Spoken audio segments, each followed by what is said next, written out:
সবাইকে শুভেচ্ছা আমন্ত্রণ জানাচ্ছি 21 বিজনেস সঙ্গে আছি আব্দুর রহমান রণ।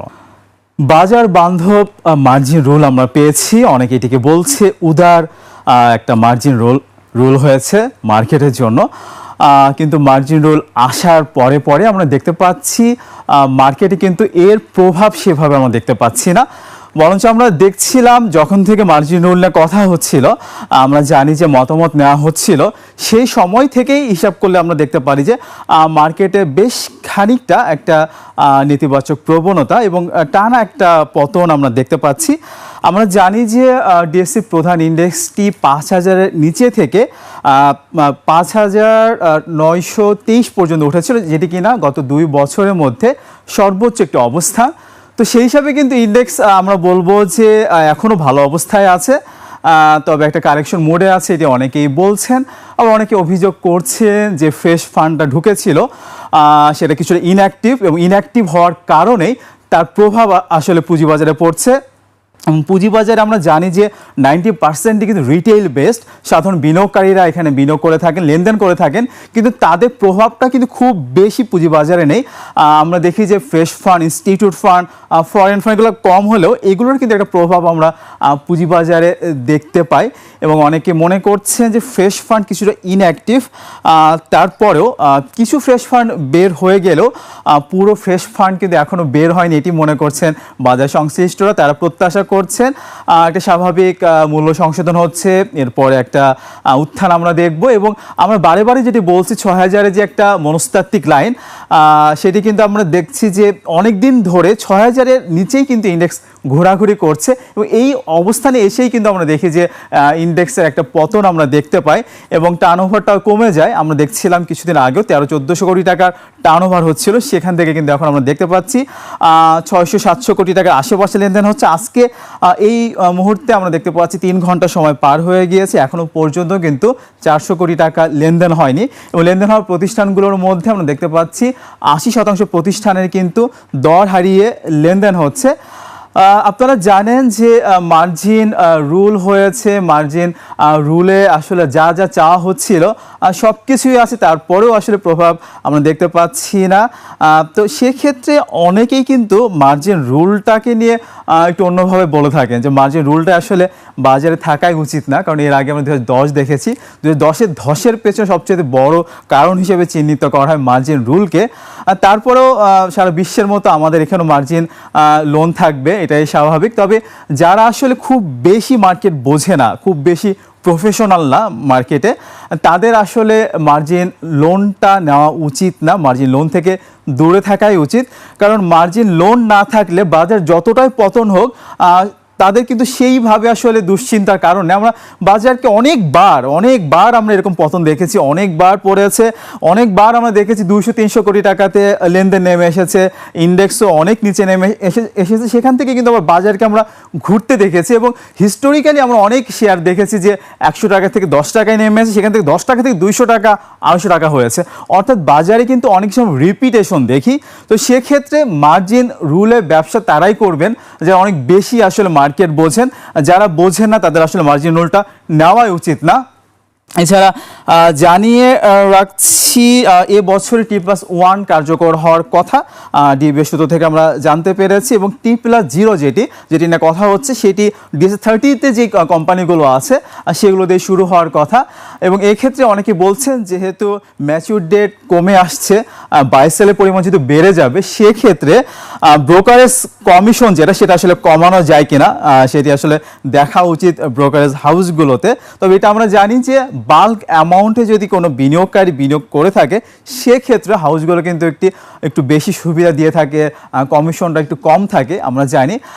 DC30-র কথা বলছিলাম, একটু এই প্রসঙ্গে একটু জানিয়ে রাখি, DC30-তে ফাইন ফুডের মতো কোম্পানি আছে, পাওয়ার গ্রিডের মতো জেট ক্যাটাগরি কোম্পানি কিন্তু আমরা DC30-তে দেখে থাকি। তো DC30-তে আসলে আমরা জানি যে ফান্ডামেন্টাল শেয়ারগুলো থাকবে, এবং সেগুলো দেখে সাধারণ বিনিয়োগকারী বিনিয়োগ করবে যারা খুব বেশি আসলে বিশ্লেষণ করতে পারেন না, যারা আসলে ব্লু চিপ কিছু কোম্পানি খোঁজে, সেক্ষেত্রে DC30-কে কিন্তু তারা আসলে ফলো করতে চায়।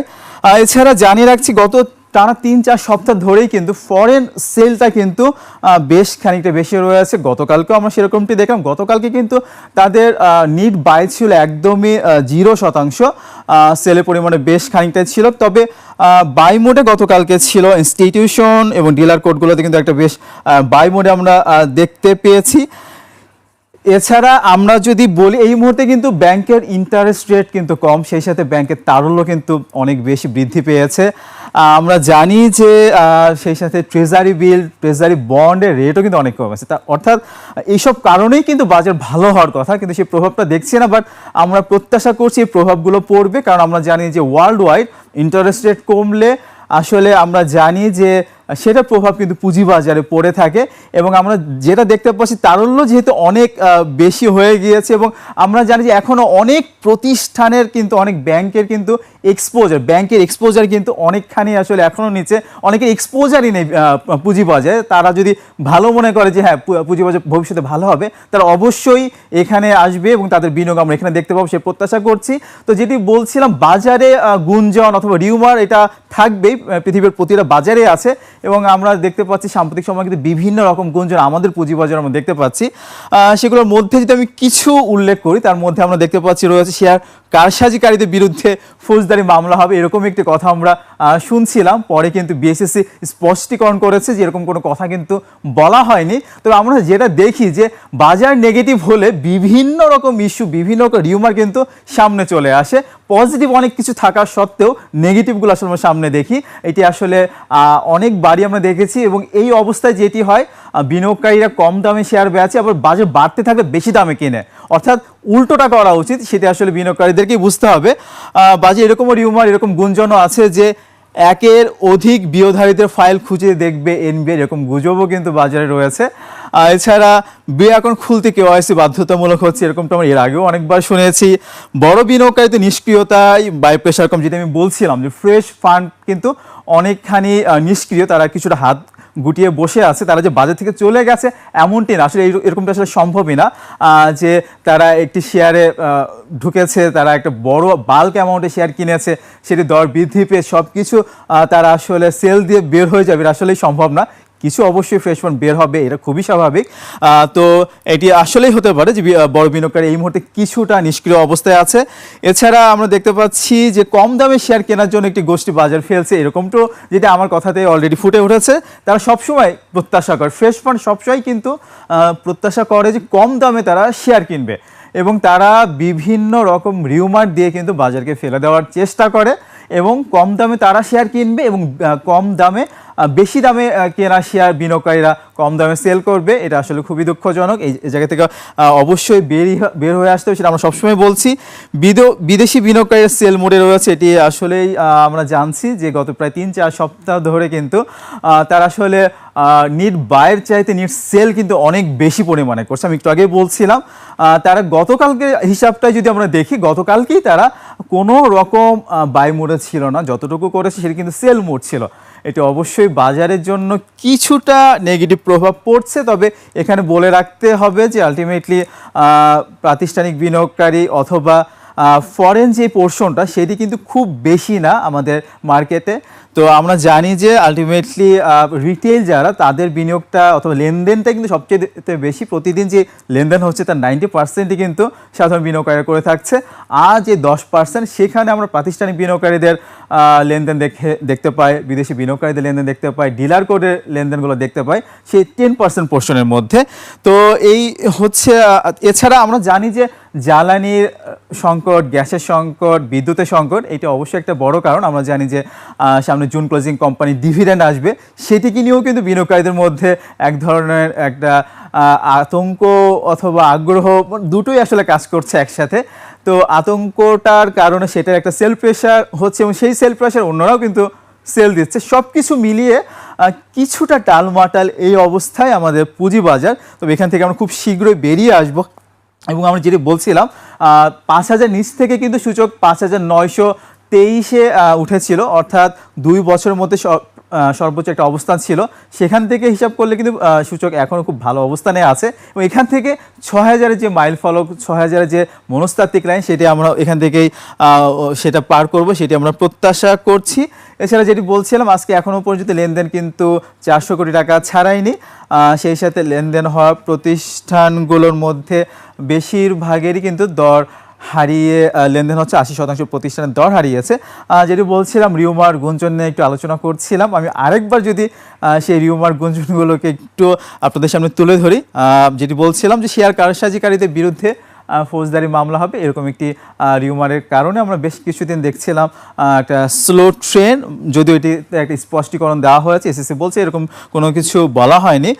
এছাড়া রয়েছে একের অধিক বিয়োধারীদের ফাইল খুঁজে দেখবে এনবিআর। এছাড়া বিও অ্যাকাউন্ট খুলতে কেওয়াইসি বাধ্যতামূলক হচ্ছে। বড় বিনিয়োগকারীদের নিষ্ক্রিয়তায় বাই প্রেশার কম দামে শেয়ার কেনার জন্য একটি গোষ্ঠী বাজার ফেলছে, বিদেশি বিনিয়োগকারীরা সেল মোডে রয়েছে। এছাড়া জ্বালানির দাম আরও বাড়লে পুঁজিবাজারে প্রভাব পড়বে, এরকম অনেক কারণে কিছুটা নেগেটিভ ট্রেন্ড রয়েছে। এটিকে আমরা রিউমার হিসেবেই দেখছি। এরকম গুজব থাকবে, পৃথিবীর প্রতিটা দেশেই রিউমার থাকবে, কিন্তু বিনিয়োগকারীদেরকে বুঝতে হবে আসলে কোন সময়ে বিনিয়োগ করতে হবে এবং সবসময় মাথায় রাখতে হবে বিনিয়োগকারীদের যে কম প্রাইসে আসলে আমাকে সেই শেয়ারটি কিনতে হবে। এবং আমি যেটি বলছিলাম, এই মুহূর্তে কিন্তু অনেক ভালো পজিটিভ ব্যাপারগুলোও কিন্তু মার্কেটে আছে। আমি যেটি বলছিলাম যে ব্যাংকের তারল্য কিন্তু এখন অনেক বেশি উদ্বৃত্ত, কিন্তু অনেক বেশি, ব্যাংকের সুদের হার কিন্তু অনেক কমেছে, ট্রেজারি বিল, ট্রেজারি বন্ডের রেট কিন্তু অনেক কম। যেই বিনিয়োগটা, ব্যাংকের বিনিয়োগটা ট্রেজারি বিল অথবা বন্ডে যাচ্ছিল, সেটি কিন্তু পুঁজিবাজারে আসবে, সেটি আমরা প্রত্যাশা করছি। আমরা বাজার বান্ধব মার্জিন রুল পেয়েছি, মানে অনেকে এটিকে উদার বলছে, যা চাওয়া হয়েছে তার চেয়ে বেশি তারা পেয়েছেন এবং বলা হচ্ছে যে বর্তমান কমিশন, বর্তমান সরকার বাজারের জন্য খুবই পজিটিভ। বাজার ভালোর জন্য যা যা সহযোগিতা দরকার, নীতি সহায়তা দরকার, সব তারা করবে। এজন্য আসলে বিনিয়োগকারীদের একটু বুঝে শুনে বিনিয়োগ করা উচিত। নেগেটিভ বাজারে সেল প্রেশার দিয়ে আরও দেওয়া, মানে সেল প্রেশার দিয়ে মার্কেটকে আরও ফালানো উচিত না।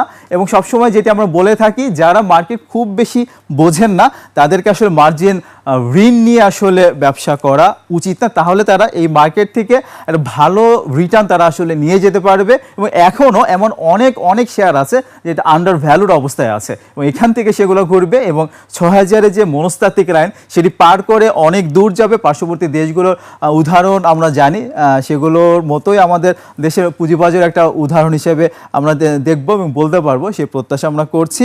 তো দর্শক, এই ছিল ঢাকা স্টক এক্সচেঞ্জের এই মুহূর্তে খবরাখবর। নিচ্ছি একটা বিরতি, ফিরছি একটু পরেই, সঙ্গেই থাকুন।